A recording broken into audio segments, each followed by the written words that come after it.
My name's Noah, and I'm going to school in Boston. I study industrial design. My name is Leif Haig. I am a footwear design apprentice at New Balance for their skate category called Numeric. Raf Montez. So I'm an adjunct professor here at Wentworth, but I also run a small design firm. I do consulting for a lot of Navy SEALs and sports projects, sports or military projects, and I also co-founded Shadow, which is a brand focusing on boxing and MMA. I'm Simon Williamson. I'm a full professor of industrial design, that's what I'm proudest of, and at the moment interim associate dean.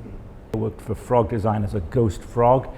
Toy design, had our own product line for a wee while, all kinds of things, dabbled in all kinds of things, and then when that business went south, luckily Wentworth came onto the scene. So I've been here for 16 years. Fantastic time, of course. I was a basketball player growing up.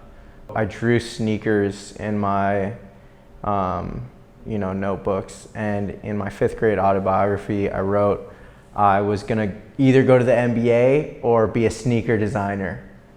And I'm not going to the NBA, but I might be a sneaker designer. So I've kind of had this creative mindset, and I kind of just stumbled into this lifestyle. Initially, it was my sister that is an interior designer. She brought like industrial design to my attention. I didn't even know what it was. I knew I wanted to do something creative, but I was in college at first for business just to get in.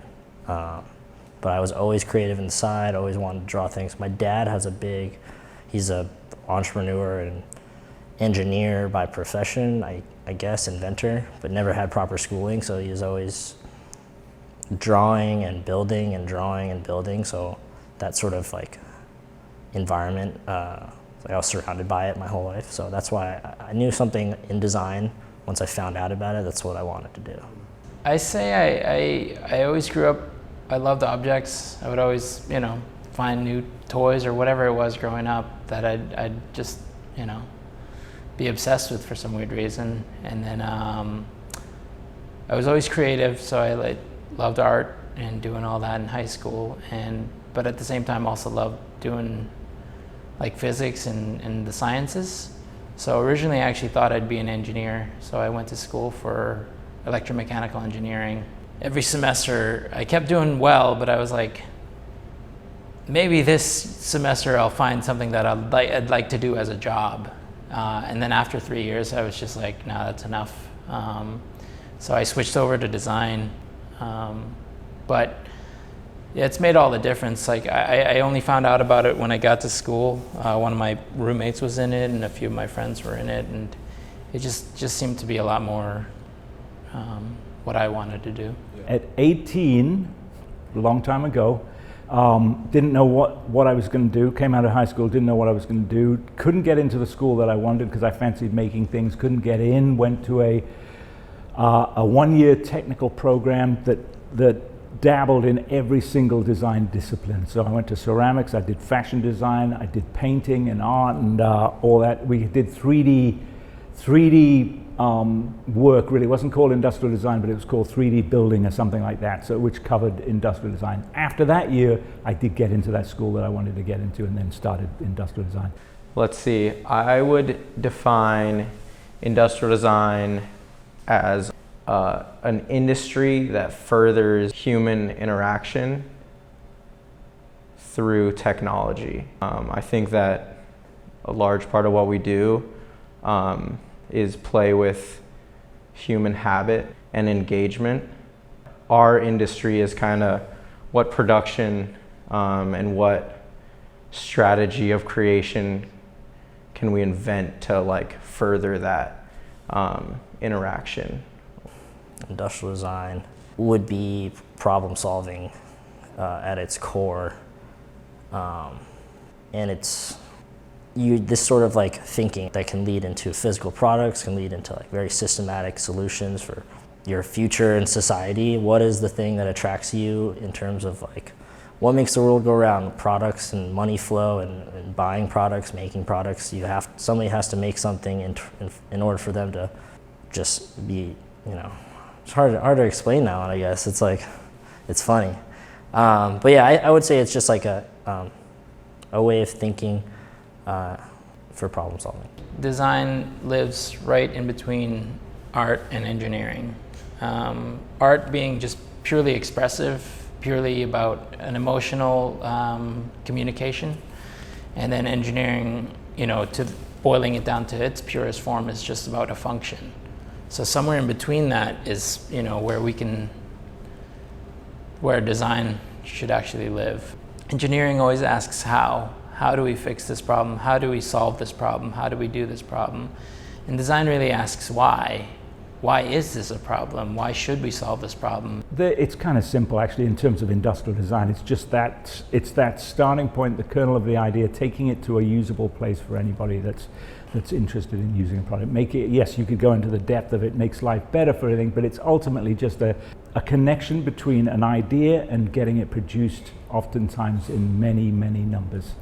And it's our abilities that allow us to make it a good product or make it a bad product. But it's all about the user and the notions of what they want to get out of this thing. It's a combination of timing and the approach and how it looks and how it functions and performs, but that can literally change somebody's life. Like for me, instance, skateboarding shoes or something like that, I chose a pathway particularly because of the product I was looking at. And that's just in a very I guess like young or childish sense of like, I want to look like this now because it's so cool and that person wears it or that person made it. I consider footwear one of the beginning industrial designs, and having shoes changes things. One of my first design jobs was footwear. They said that they were the ones who first mass-produced anatomically correct shoes, meaning a left and a right. Back then, shoes used to be the same thing. And according to them, that's why the Northern Army was able to march more in the Civil War. And, so there are some objects that do change the course of history. The principle of design is that it's always going to make it better for the person that's going to use it. The key for cars, I just love the fact I don't have to go and put my key in the car door, and I can do it from the house. I can check that it's locked from the house, the car. Goofy, but it has changed my life. It's hard to know that you're giving the right solution until it's already out there and you encounter a failure and you don't know how bad that failure could be. You can like really support your thinking with like a lot of research and data, but at the end of the day, once it's out there and you made it, you're going to find the real outcome, and it's not going to always be like the way that you want it to be or the way that's best for everybody. One of the design firms I used to work with, we made the helmets for football a lot safer to be able to take more impact, but ultimately that made the game more dangerous because people now felt more invincible. There are everyday objects that we do that do change our lives. I think it can change someone's life for sure, because it can dictate someone's action. From someone who's close to someone with disabilities, like the design of an iPad, it's obvious, but it's changed so many things. My brother, he loves his iPad, and he's kind of lost these engagements with other activities. Object can like consume so many different activities, and make it so people are like missing something that they used to love because they have that engagement, right at their fingertip. Now with our phones, like my screen time is at 4.5 hours to 6 hours a day on average. Sometimes my girlfriend's is like 8, and sometimes my friends are like 9, 10. It's like a full-time job on your phone. That has immediately taken more than a quarter of your day, a third of your day to just like be at this product. And this device that we're all always looking at now, and that's our new reality. It opened up doors to social media and more mass thinking and group thinking and group mentality stuff. I think specifically in America, that phone actually made more of a change than anyone ever will recognize. through the history of our country, right? You see still awful lot of this. And walking the streets, you see a lot of this still. And, I'm dodging in and out. But I think there's a bit less of that. There's something beautiful in just having a physical analog, if you like, product. Yeah, there's magic in that. A lot of people that are interior decorators think they're interior designers, and well, we have industrial design. There's probably industrial decorators also. But making things beautiful, making things appeal to people, just on a visual level, that's almost understood. That should just be given. But solving somebody's needs or wants or problems, I think that'll always be the job of the designer. And if you do that right, it's not about the sales will come. I think it's tough because if you look outside of the salesman approach of like just make something cool, and because that cool item can literally change a person's life. Scale is such a huge thing I'm learning now, being in slowly approaching like a professional world. It's like, where does that product all go? Like, how is it being recycled? How is it affecting the world as a whole? It's really small to consider, considering everything else. I mean, not small to consider. But the other end of that is like, shit, it could keep happening at a higher level, and like the world could perish because of industrial design, like quite literally, because we're the ones putting the shit out in the world.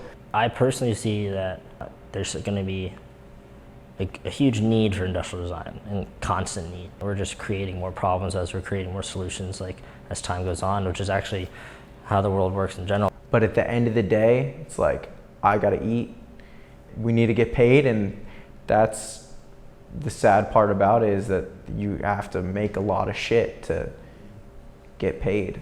But I do believe if you're putting a bunch of stuff, a bunch of objects out into the world, and those objects are made better and made more consciously than they were before, and you're selling a ton of them, it's validated. You want people to have the better object that is more sustainable, that is better for their habits.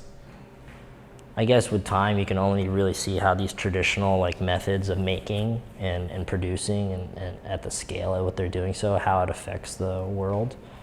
But sustainability can be thought of in a lot of different ways, like what's good for the planet or what's good for your business. So yeah, I don't know if it's our job to push back against it. I would definitely say that it's our job to help guide it. It's never a good idea to retreat from progress. You either have your hand in it or you get wiped out completely. So I think it's important for designers to be a part of that conversation. I honestly believe that the future is in, it sounds cheesy, it's in good hands with you guys. And another thing on that, like industrial design should be valued because of that reason. There's so many companies that are willing to buy stock things and put their logo on them because they don't want to pay for a designer and they want to create capital. And so honestly, I hope in the future, like industrial design is even more prevalent, there we go.